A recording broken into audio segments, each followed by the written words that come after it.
You make things more complex than they need to be so you can avoid doing these simple things that matter. If you're like me, you're someone who likes to think and research and plan and get deep into the complexities of things, then that's likely your comfort zone. And because it's your comfort zone, you have a tendency to view that type of work, if you can call it that, as more important and more useful than it actually is. Wanting to stay in this comfort zone, you delay action. You convince yourself that you're not quite ready, that you don't have enough certainty or clarity, that there's missing information. It can't be this simple. Doing this, you fail to realize that the information and knowledge you seek can often only be found by courageously taking simple but uncomfortable action, doing things in the world. As Nassim Taleb in Skin in the Game writes, the knowledge we get by tinkering via trial and error, experience, and the workings of time, in other words, contact with the earth, is vastly superior to that obtained through reasoning. Here's the hard part. You must take action without certainty and full confidence. As a complexity addict, you crave certainty and you think that you need it before you can take action.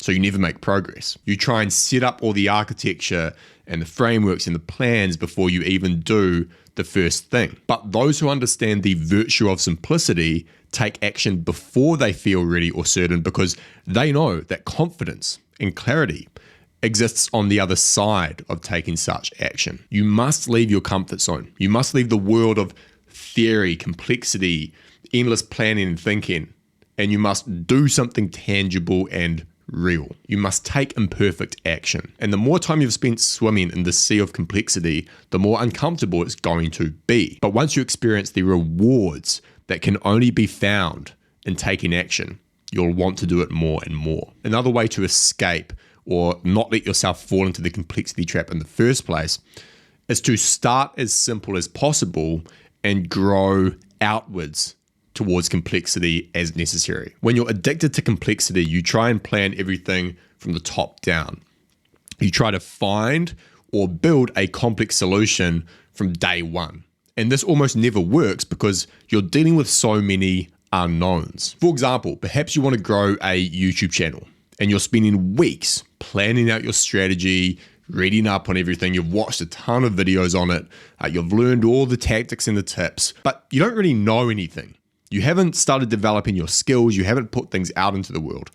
It's not until you publish your first 10 videos or so and see what happens that you get the data that matters, that you get the feedback that informs the plan from there. For all you know, one video of yours might go viral and completely change the direction you head in. And a good question to ask yourself to remind yourself of this is, what would it look like if it were simple? Here's my goal. Here's something I want to do. What would it look like if it were simple? What's the simplest way to get started? Now, as a side note on this, the simpler you make it, the harder it is to pretend that you're not procrastinating. When you're in the weeds of complexity, it can feel productive, right? You feel smart, but you're just in motion. You're spinning your wheels, except you can kind of hide in it because it feels kind of like work. But when you make the path extremely simple, like I need to publish a video tomorrow, I need to do 10 videos, then any procrastination you engage in is very obvious. You can't hide in it anymore because it's so damn simple. Another way to think about this is that you want to plan less and iterate more. Unless you're trying to build a bridge as an engineer or you're working on some other type of complex project that requires a lot of upfront planning and all that kind of stuff, I actually think planning is largely a waste of time. It almost never works, much less than people think. Even in the big leagues, how often do 30+ page business plans actually add value? Almost never. This especially applies to you and your work or your career. You don't know what you don't know. You don't know what's going to happen over the next 5 years or even 5 weeks. You don't know if your project will work. You don't know what the market will do and so on. And as such, one of the best things you can do if you keep falling into the complexities of planning is simply just execute and take action with a focus on iteration and growth, with an understanding and a belief that you will figure out the path as you go. We overrate planning and we underrate incremental progress. Peter Kaufman puts it perfectly, the most powerful force that could be potentially harnessed is dogged, incremental, constant progress over a very long time frame. This is above genius. It's absolutely above genius because you can understand it. The next tip is that you should separate the truly essential from the non-essential. You must learn what to ignore so that you can focus on the essential things that truly lead to progress. Let's use business as an example. What do a lot of people do when they want to start a business? They spend a huge amount of time working on things like branding, getting business cards made, building a nice looking website, getting all the documents sorted, and dreaming about what the future will be like. All of that, on day one at least, is non-essential work. It will become essential, but at this given point in time, it's not. The essential task is to validate the business idea, to get a customer, to get some money. That is the essential work. Everything else can wait and be ignored until that's done. You have to constantly ask yourself, what's not important right now? And start by removing things so that only the simple and essential remains. Another way to view this that I find helpful is what I call peripheral versus generative action. So planning is peripheral action. Cold calling is generative action. It generates something, right?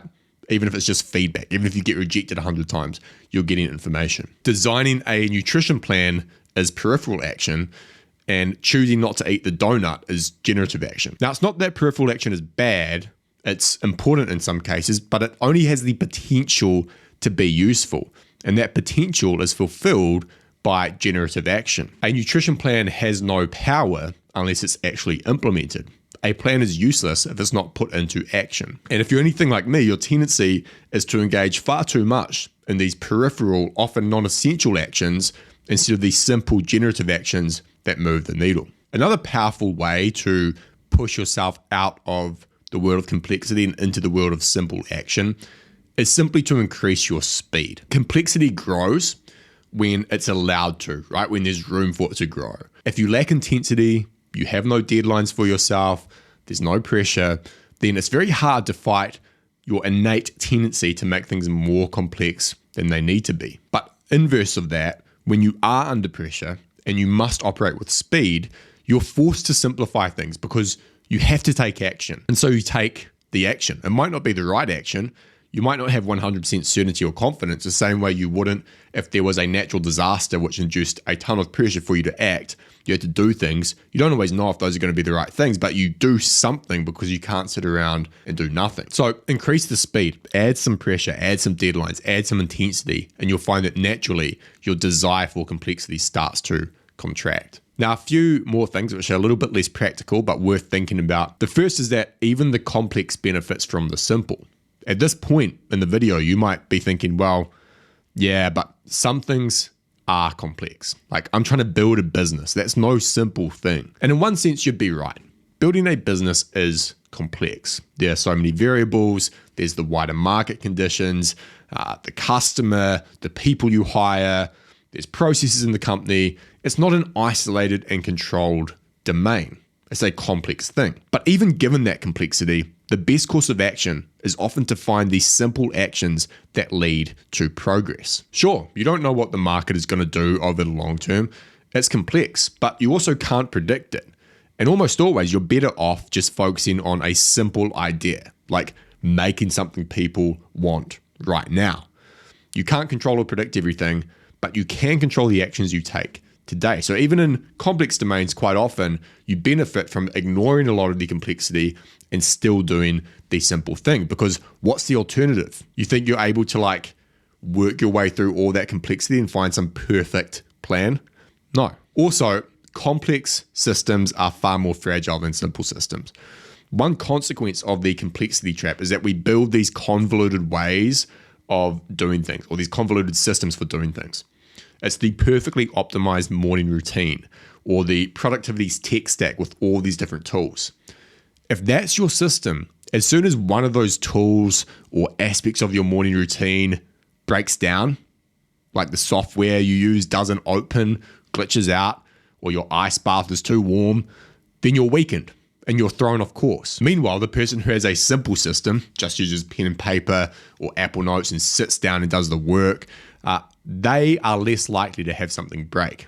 They are less fragile than you are if you have all these complex routines and systems. And so you should make the system as simple as possible, but no simpler. In other words, there's a space for using a more complex piece of software, like a project management app or a certain note-taking app, over something simple like pen and paper, especially if your work benefits from that. But you have to be honest with what you actually require and reject the tendency to overcomplicate things. I'll give you an example of what I mean by this tendency.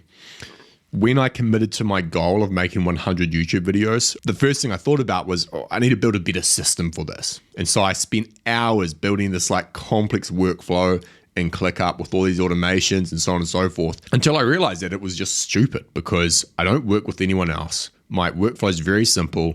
I know what's going on. Like I know at which stage a video is at, because I usually just work on one at a time. And so I built this super complex thing out for no reason other than the fact that it was like kind of interesting and it was a form of procrastination from doing the actual work, which was making videos. And when I was honest with myself, it was like, you don't need this. You've got a system that works. There's nothing wrong with it. You're just finding things to do around the thing. Go do the thing. And so you have to reject that tendency. If you feel yourself falling into the complexity trap, stop and ask yourself, do I really need to do this? Am I just finding ways to avoid the work? Right, final thing I will say on this is that heuristics, principles, and mental models beat frameworks any day of the week, especially if you are addicted to complexity like I am. And that's what we've just looked at, right? We've looked at heuristics, principles, mental models, doing over theorizing, plan less, iterate more. You'll notice that these are not complex frameworks or step-by-step systems for obvious reasons. These heuristics, these mental models, these principles are simple filters that make decision-making fluid. They are encoded wisdom, and you need to deeply embed them into your mind by acting on them again and again and again so that you can realize how potent they actually are. This is how you reduce complexity. A simple heuristic like doing is better than theorizing or knowledge gained through action is superior to that gained elsewhere, when that's deeply embedded in your psyche, it will change the way you think, it will change the way you act and make decisions for the better. You rely less on these complex frameworks that actually don't help you at all, and more on this automatic heuristic-based decision-making. So to end this video, let's quickly recap the heuristics, the mental models, the principles that we looked at for how to escape the complexity trap so that we can further embed them into our minds. First, doing is better than theorizing. Knowledge gained through action, through doing and experience is superior to most other forms. You want to start as simple as possible and grow outwards towards complexity as necessary. One way to do that is to plan less and iterate more. Separate the essential from the non-essential. Understand the difference between peripheral and generative action. Increase the speed. Add some pressure. Set shorter deadlines. This encourages simple action. Even the complex benefits from the simple. Even when you find yourself in a complex situation, there's usually a simple path, which is the best one. Complex systems are fragile, simple systems are robust, but we have a tendency to make the system more complex than it needs to be. And therefore we have a tendency to make things more fragile than they should be. Now, if you struggle with the complexity trap, it's highly likely that you also get stuck in what I call the learning loop, the cycle of constant reading, researching, acquiring information, but never acting on it. This is also a form of procrastination. It's a very addictive one. If you want to understand how to escape that cycle, then check out my video on that topic. Anyway, thanks for watching. I'll see you next time.